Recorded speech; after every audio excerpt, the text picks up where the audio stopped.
Hi hello నమస్తే welcome to mister Rama.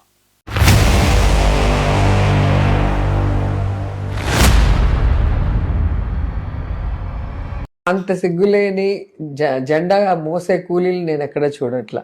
వాళ్ళ జెండా తప్ప అన్ని పార్టీల జెండాలు మోస్తారు, వాళ్ళ నాయకుడికి భజన చేస్తాడు. వాళ్ళని నేను సూటిగా అడుగుతున్నాను, మీ నాయకుడు పార్టీ పెట్టి ఎవరికి ఉపయోగం?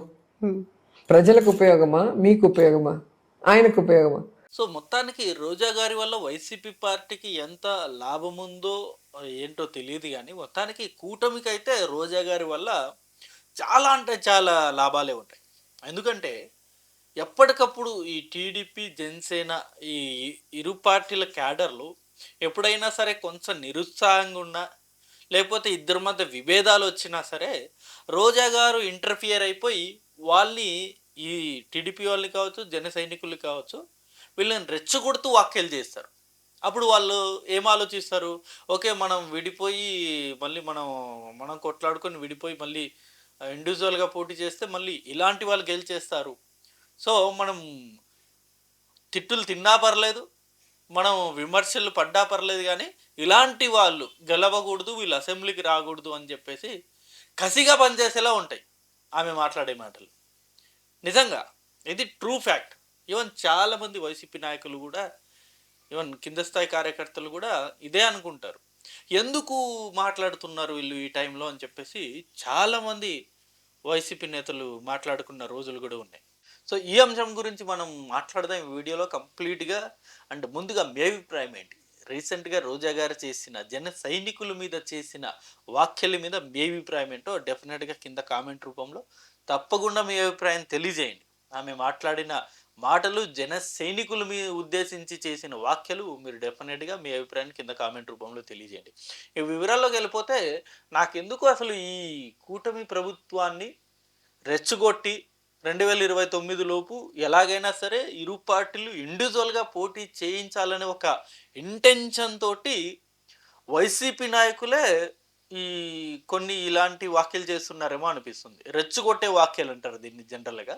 సో ఇలాంటి వ్యాఖ్యలు చేస్తున్నారేమో అనిపిస్తుంది. ఎందుకంటే ఇప్పుడు ప్రస్తుతం కూటమి పార్టీ ఇరు పార్టీలు కలిసి పోటీ చేస్తే మళ్ళీ 2029లో కూడా చాలా ఈక్వేషన్స్ మారిపోతాయి. మళ్ళీ జగన్ గారు గెలిచే అవకాశం చాలా తక్కువ అవుతుంది. సో ఇప్పుడు ఇండివిజువల్గా పోటీ చేశారనుకోండి, డెఫినెట్గా జగన్ గారు ఈజీగా గెలిచేస్తారు, అందులో no doubt. Even last year 2024లో కూడా టీడీపీ జనసేన పార్టీ అలయన్స్లో కాకుండా ఇండివిజువల్గా విడివిడిగా పోటీ చేసి ఉంటే డెఫినెట్గా జగన్ గారే గెలిచేవారు.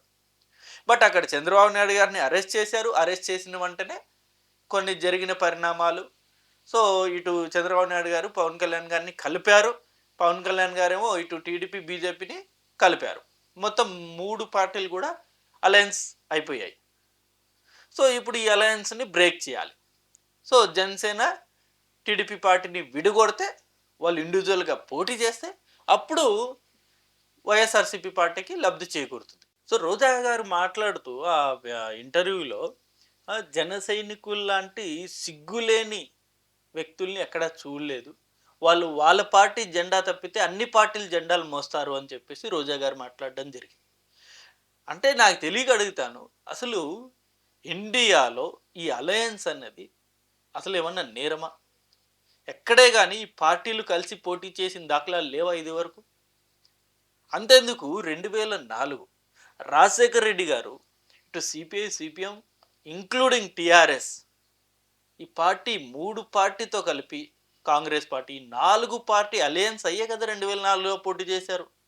అప్పుడు 2004లో ఈ అసలు మొత్తం 4 పార్టీ అలయన్స్ అయ్యాయి కాబట్టి, సో అప్పుడు ఈ కాంగ్రెస్ కార్యకర్తలు కావచ్చు, కాంగ్రెస్ నాయకులు కావచ్చు, వీళ్ళకి కూడా సిగ్గు లేదంటారా? వాళ్ళు సిపిఐ సిపిఎం టిఆర్ఎస్ వాళ్ళు జెండాలు పట్టుకోవడానికి. అదేనా మీరు చెప్పదలుచుకుంది? అంటే అలయన్స్లో ఉన్న పార్టీల్ని సపోర్ట్ చేసి అలయన్స్లో ఉన్న పార్టీల జెండాలు మోస్తే వాళ్ళు ఇంక సిగ్గులేని వాళ్ళు అంటే మీ పాయింట్ ఆఫ్ వ్యూలో. ఆ పాయింట్ ఆఫ్ వ్యూలో 2004లో కాంగ్రెస్ పార్టీ కూడా మిగతా 3 పార్టీలతో అలయన్స్ అయింది కదా, మిగతా 3 పార్టీల జెండాలు కూడా ఈ కాంగ్రెస్ వాళ్ళు మోసారు కదా. అప్పుడు కాంగ్రెస్ వాళ్ళందరూ కూడా సిగ్గులేని వ్యక్తులా? కాదు కదా. అసలు ఎలక్షన్ అనేది ఒక స్ట్రాటజీ. ఎవరికైనా బీజేపీ, బీఆర్ఎస్, లేకపోతే కాంగ్రెస్, లేకపోతే అసలు మొత్తం ఇండియాలో ఎన్ని పార్టీలు ఉంటాయో అన్ని పార్టీలు కూడా గెలవడానికే ప్రయత్నాలు చేస్తే వాళ్ళ స్ట్రాటజీ వాళ్ళకు ఉంటుంది. అంతెందుకు మరి ఎన్డీఏ అలయన్స్ ఎందుకుంది? పోనీ రాహుల్ గాంధీ నేతృత్వంలో ఉన్న ఇండియా అలయన్స్ ఎందుకుంది? అలయన్స్ అనేది తప్పు అన్నప్పుడు అసలు నేషనల్ పార్టీసే అలయన్స్లో ఉన్నాయి కదా. అలయన్స్ అనేది సర్వసాధారణం. అసలు అలయన్స్ని అంత డీప్గా తప్పుపట్టి అసలు చేయడమే అలయన్స్లో పోటీ చేయడమే అతిపెద్ద నేరము. అసలు భారతదేశ చరిత్రలో ఎవరూ చేయలేదు. మొట్టమొదటిసారి ఇక ఈ చంద్రబాబు నాయుడు గారు, పవన్ కళ్యాణ్ గారే చేశారు. వీళ్ళు మాత్రమే అలయన్స్లో ఉన్నారు, ఇంకెవ్వరూ చేయలేదు. వీళ్ళు చేసింది అసలు అతిపెద్ద ఘోరాతి ఘోరం అన్నట్టు మాట్లాడుతున్నారు. చెప్పా కదా, అంటే కేవలం ఇలాంటి వ్యాఖ్యలు ఇరు పార్టీలు కార్యకర్తల మధ్య గొడవ పెట్టి ఇరు పార్టీల్ని విడదీసేలా చేయడం ప్లాన్. కాకపోతే పవన్ కళ్యాణ్ గారు, చంద్రబాబు నాయుడు గారు చాలా క్లారిటీగా ఉన్నారు. వాళ్ళు ఇప్పటికే చాలాసార్లు స్టేట్మెంట్ ఇచ్చేశారు. మరొక్క 15 సంవత్సరాలు ఈ అలయన్స్ ఏదైతే ఉందో కూటమి అది కలిసే ఉంటుంది అని చెప్పేసి. సో మీరు మీరు ఇలాంటి వ్యాఖ్యలు చేసినా, ఇంకా దీనికి మించి ఇంకా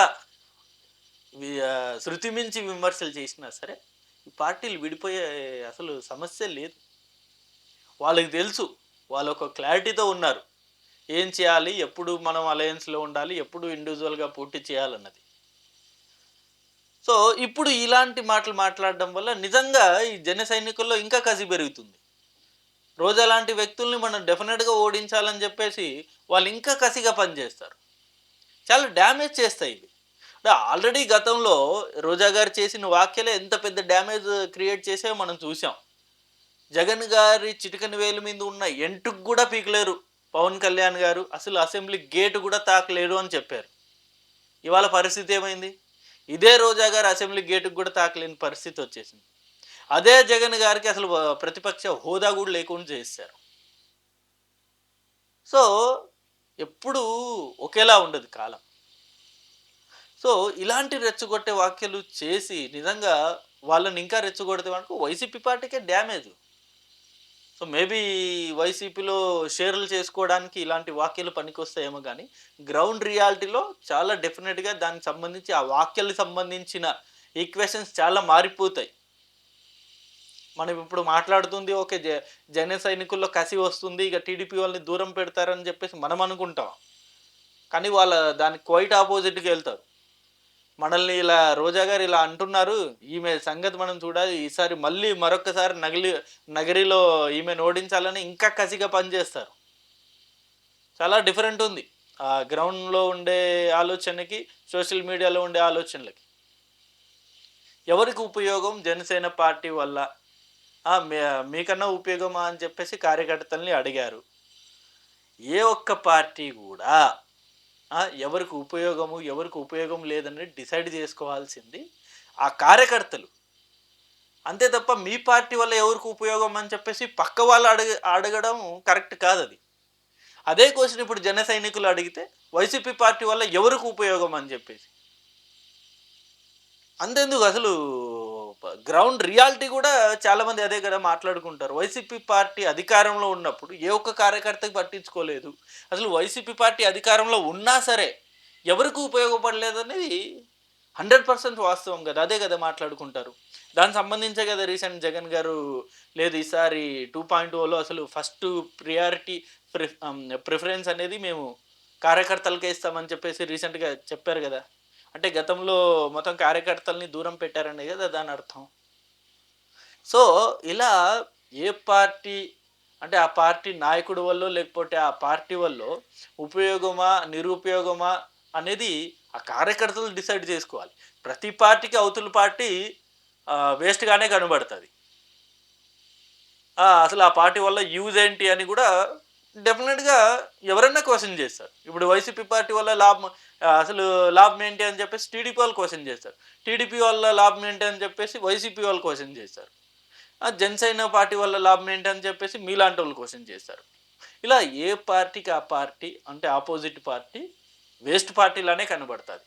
అంటిల్ అన్లెస్ వాళ్ళు ఇలా రిజల్ట్ని తారుమారు చేస్తే అప్పుడు ఆ పార్టీ స్టామినా ఏంటో తెలుస్తుంది. సో ఆల్రెడీ చూసాం మనం Janasena stamina. It's not a joke.